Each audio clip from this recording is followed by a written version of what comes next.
Hello, good evening in this terrible, terrible lighting, but we are doing some nighttime chores and I wanted to take you along with me. So we are doing some seeds. I'm showing you some things that I've stocked up on. We're currently in the garage right now for some lighting and some peace and quiet, but I'm excited to get into this video. I'm excited for this new kind of video because I feel like this is more attainable for me and it's more real life. So let's get right into today. Let me show you what I'm doing out here in the middle of the night. If you're new here, hi, hello, my name is Tori. I make prepping videos on a budget. We do it 3 to 4 times a week and we would love it if you hit that subscribe button. Give this video a big thumbs up if you enjoy it, and let's get right into it. So currently I have some seeds to transfer and I'm just transferring them into plastic cups because that's what I have on hand. The kids often like to play around with my planter boxes and I just allow them to. So I don't really have many left, and the ones that I did have were kind of cheap. So why not just use these cups? So I just take about a stack of 5 to 10 and then I take my screwdriver and press down, and it usually just goes through all of them and they start lifting up. And I do about 3 or 4 holes in here, and that's my drainage for the plant itself.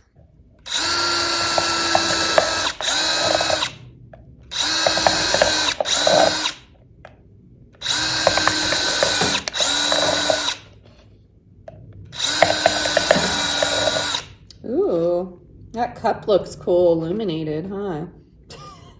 Okay, let's head inside and get some things planted. Okay, I did want to show you my freezer. I stocked up on a few things this week, but we are still going strong on a lot of what we were canning before and what we had been saving. So we have some tomato sauce that I ended up just putting in some freezer bags, and I just take from it when I need it. So I can turn this into salsa. I can obviously use it as a pasta sauce. You could even use this in soup stocks. I mean, the list goes on. It's really easy to just have these on hand frozen. And then if you were with me a little bit ago, I just had a bunch of pineapple that I put in these jars and I add it to things like salsa, or sometimes like banana bread. I add it to smoothies. I just thaw it out and just give it to the kids. There are so many things you can do with pineapple, and I got it for $1 a pineapple. I think that was a pretty good deal.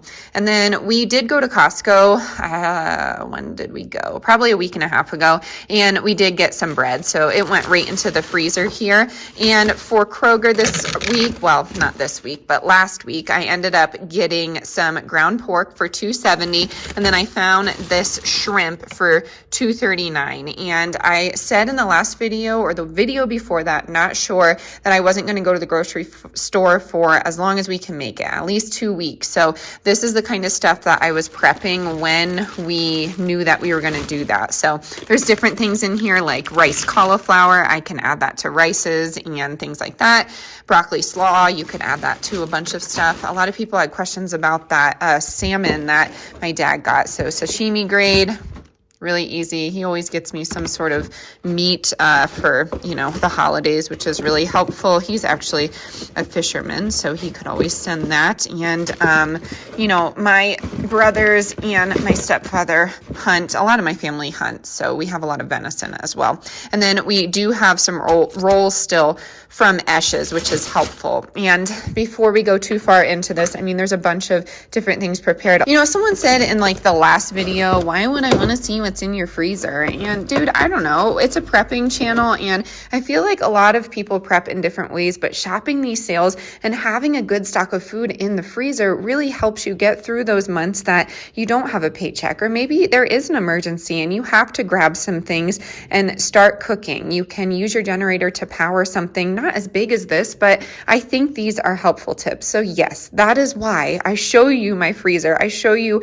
where I'm stocked in my home, and I'm hoping it provides some motivation or inspiration to get to the store and shop those sales and go weeks without a grocery store, because we all can do it. I can eat my own words up right now, but it's really helpful for us when we do these kinds of challenges, and I'm hoping it will be helpful for you.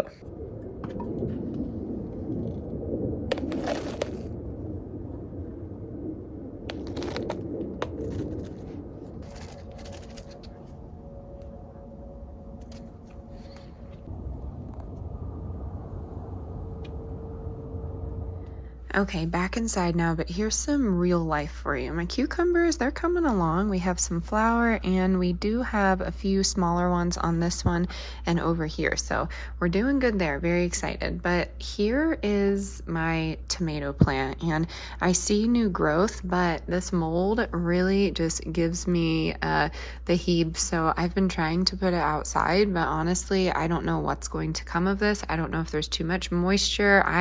I'm not really sure. This light isn't constantly on, but it isn't really getting a lot of natural light. So I think I'm going to give it the boot, put it outside in the sun tomorrow. But we are very proud of the cucumber situation. And we have the in bloom system. Someone asked if I use this primarily as a seed starter. And I had responded and said, I guess so. Yeah, I do, because I just get an incredible germination and a healthy plant. And that way I can transfer it. So yes, I think it's a good idea to have something like this as a seed starting mechanism, but it does grow greens very well. My spinach did not germinate. That was an old packet, so I am going to try another one. But lettuce is a good one, and I'm going to turn you around and kind of talk to you about that and where my head's at with that. But we have a lot of beans, we have broccoli, basil, and we have snap peas that really need to get out of there, and that is why I put those cups together with some soil. So they will go here until we can figure out this arrangement,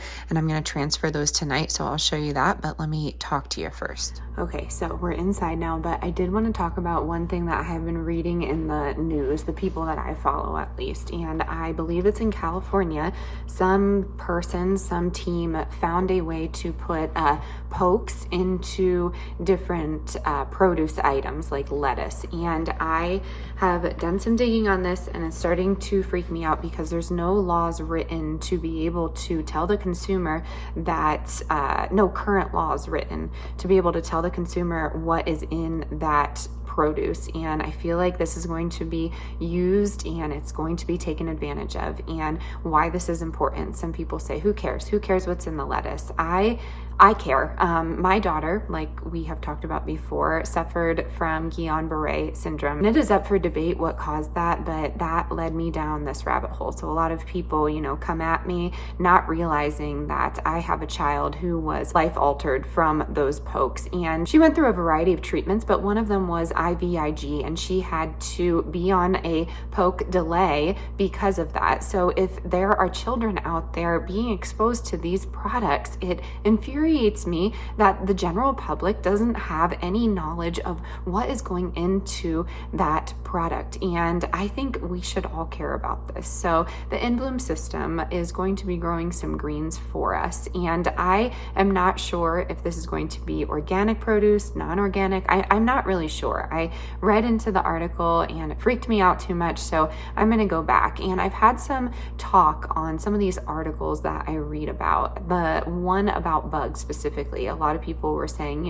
like, who cares? It's just a little bit of money from taxpayer dollars going into that study. And that's not what I brought out of the article. The information that I brought out of that article was they're trying to get us to eat bugs. I don't care about the money. It's about the consumer. It's about what is being given to the consumer without even batting an eye. Of course, there are a lot of people that profit from this, but I didn't care about how much money was going into that study. I cared about the insects and us consuming them. So going back to that lettuce, I don't care about how much money is going in there. I care about us as a consumer trying to eat something as simple as lettuce and then realizing how many different chemicals are in that. Not to mention cancer-causing Roundup being already sprayed on there with a variety of different chemicals. I mean, I could talk your ear off about this, but I know a lot of you haven't been really liking that side of me, so I am trying to dial it back as much as I possibly can. But it should freak you out and it should make you grow something as simple as lettuce. I,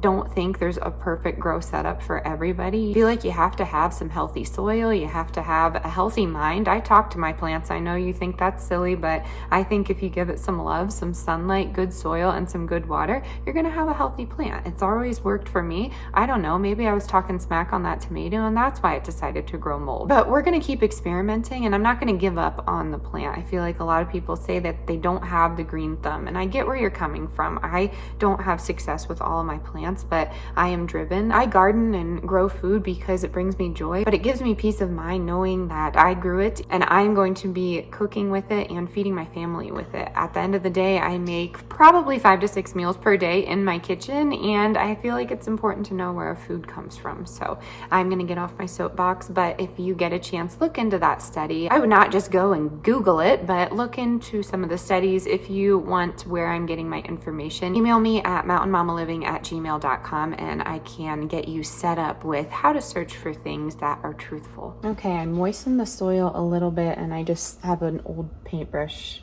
I'm gonna put a little bit of a hole in there. We are gonna start planting. I feel like a lot of my herbs have been getting leggy from those seed starts over the weekend, and I don't know if it's because of the artificial light, but I don't know. Like I said, it's a big experiment, and seeds are super inexpensive, and I stock up on them monthly, so I feel like I'm able to experiment with them. I'm doing it all for you guys. I'm trying to, figure out what works for us. And luckily, I will be moving to pretty much the same zone in Pennsylvania, but I will be moving next to some seasoned gardeners and growers that actually know what they're doing in Pennsylvania's humidity, so it'll be nice. But first things first, I think we're gonna do that bean because wow, look at this monster. It's crazy. I can't wait to show you the roots. It's beautiful. Beautiful, beautiful. Look at that. Wow. That in bloom, I swear, it's a good setup. I encourage you to look into it because got some good plants happening out of there. Strong, and it has some strong roots. Excuse me. Let's see if it will come out of here in a nice way. Oh, yeah. I've spoken too soon. Oh, okay. If you're ever wondering what I do on weekend nights, here it is. Just me talking to myself.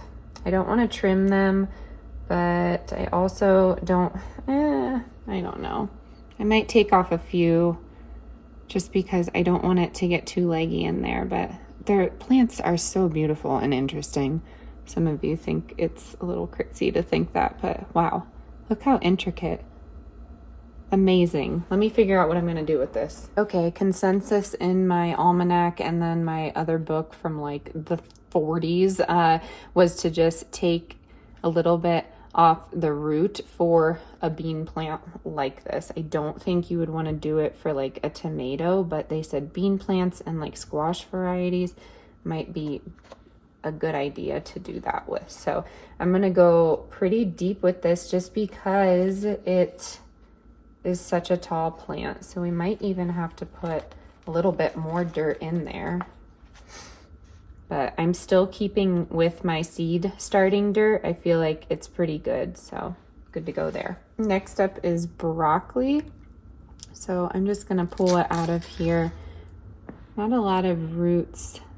I'm not sure about this. Remember, broccoli was a big experiment too. Just because I feel like it will take few months for this to get going, but why not start it now? So just gonna press it in there, maybe a little deeper.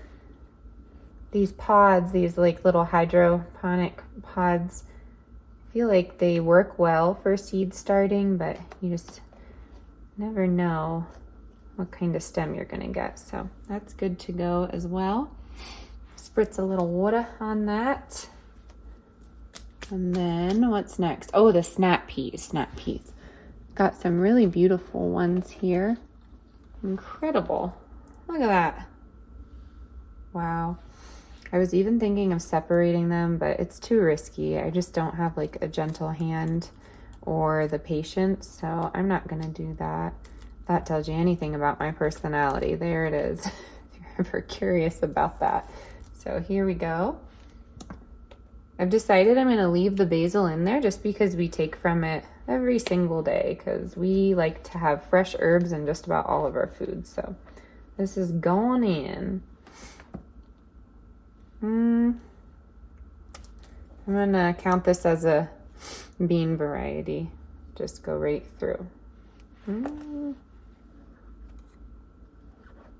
Anybody else seed starting right now? I know some of you don't. I didn't used to, but I just find it fun to do, just to get some sort of gardening all year around, because it really just brings me so much joy. Here we go. Da, da, da. So fun. So fun. Here's another one. I forget what this is. What are you? Oh, a lima bean. Here we go. Who likes lima beans? I love lima beans. I think they're delicious. Oh, goodness. Oh, goodness. I'm sorry. Okay, and here's my little setup. We have the beans. We have broccoli. I wanted to show my son that you could grow food from the grocery store. So I found some heirloom peppers and we went ahead and got those germinated. So that's a fun little homeschool project for him. We have some peas happening here, and then some sort, oh yeah, the lima beans over here as well. So very exciting. I think they'll do great under the grow lights, and then we'll just move them probably every other day to the windowsill for sunlight and go from there. So I'm very excited to be seeing some cucumbers there. They are the mini cucumbers, so see how that goes. But as I said before, you know, if you're grossed out by mold, I'm sorry, but there's that happening. But we have new growth coming up. So, you know, I'm half tempted to just leave it and then just cut it loose when we get that new growth. So I don't know. What would you do? What would you do about that? Probably get rid of all of it, huh? So anyways, I think we did good tonight. I am hoping this was inspirational. All of this cost me, you know, I mean, the most expensive thing was the soil, and all these seeds I've just been saving up on. I suggest, you know, saving some seeds in your garden, or local farm stands and things like that always have sale seeds in like November. So you could be doing that if you want. My local farm stand still has sale seeds, so I might even go and grab some now. Why not, right? All right, friends. I hope this was motivational tonight. I know, again, a little random, but this is the kind of thing that I do at night. I'm trying to give you a peek into my real life. And if you'd rather see motherhood content or, you know, random chicken videos, I do have another channel, and you're welcome to head on over there and check it out. I'm definitely more open on that channel, and I show more of the realness of motherhood. So I, again, hope this was inspirational. I hope you just get out there, get after it, grab some seeds, and get going with growing your own food, because man, I have been saying it for a while. They have not been doing good things to our food, and I'm just praying for all of you out there, because sometimes when you see these headlines, it can be a bit daunting. So I am hoping that everyone finds community in the comments. Again, if you're new, I would love it if you introduced yourself and gave me your 2 cents on gardening. I always like to hear your positive encouragement, and I always love to hear your ideas. As long as they're positive, we are cool. As always, stay adventurous, stay creative. I'll catch you on the next one. Bye, y'all.